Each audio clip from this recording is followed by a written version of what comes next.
أعوذ بالله من الشيطان الرجيم. بسم الله الرحمن الرحيم. فهزموهم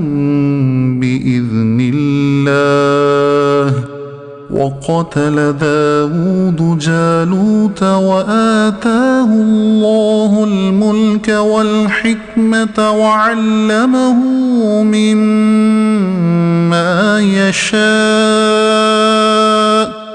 ولولا دفع الله الناس بعضهم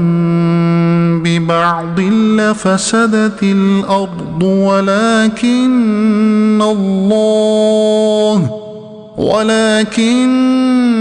الله ذو فضل على العالمين. تلك آيات الله نتلوها عليك بالحق وإنك لمن المرسلين.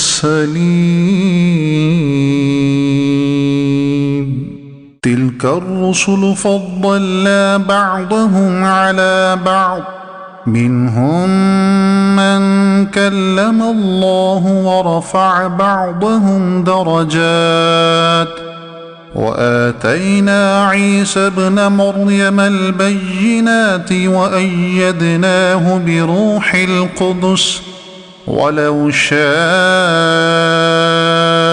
الله ما اقتتل الذين من بعدهم من بعد ما جاءتهم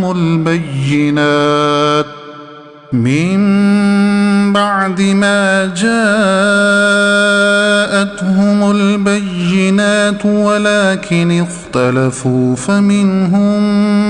من آمن ومنهم من كفر ولو شاء الله ما اقتتلوا ولكن الله يفعل ما يريد. يا أيها الذين آمنوا أنفقوا مما رزقناكم من قبل أن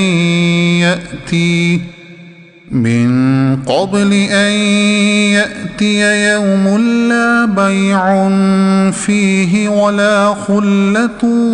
ولا شفاعة والكافرون هم الظالمون.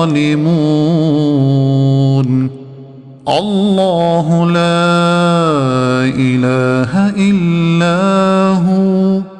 الحي القيوم لا تأخذه سنة ولا نوم له ما في السماوات وما في الأرض. من ذا الذي يشفع عنده إلا بإذنه يعلم ما بين أيديهم وما خلفهم ولا يحيطون بشيء من علمه إلا بما شاء وسع كرسيه السماوات والأرض ولا يؤوده حفظهما وهو العلي العظيم. لا إكراه في الدين قد تبين الرشد من الغي فمن يكفر بالطاغوت ويؤمن بالله فقد استمسك بالعروة الوثقى لا انفصام لها والله سميع عليم.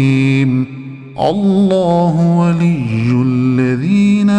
آمنوا يخرجهم من الظلمات إلى النور والذين كفروا أولياؤهم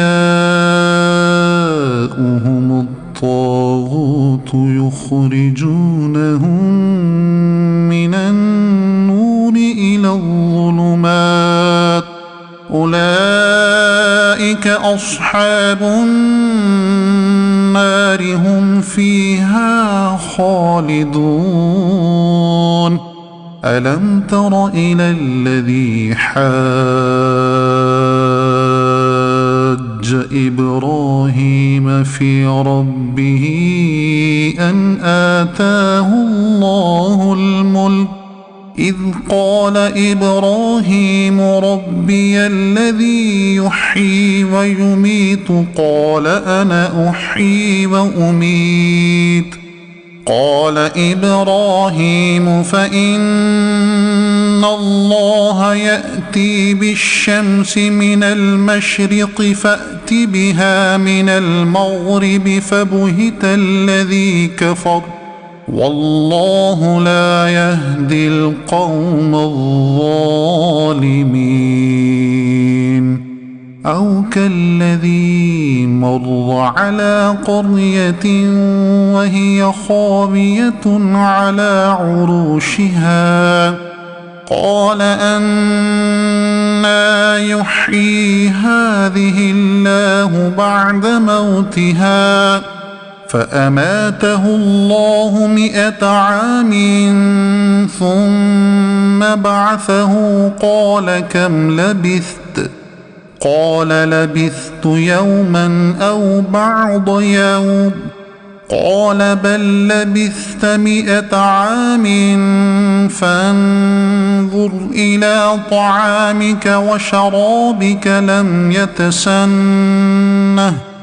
وانظر إلى حمارك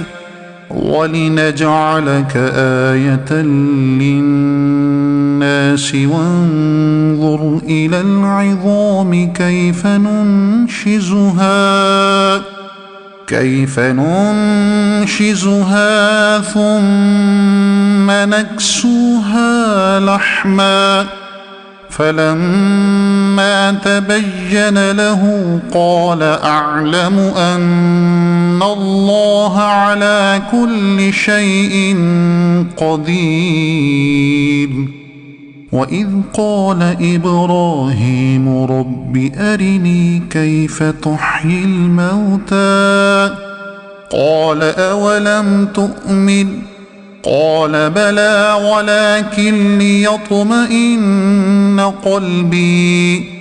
قال فخذ 4 من الطير فصرهن إليك ثم اجعل على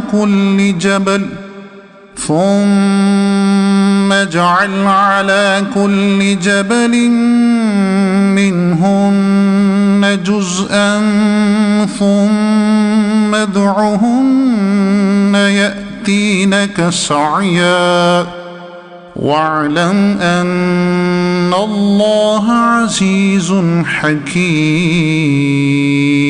صدق الله العظيم.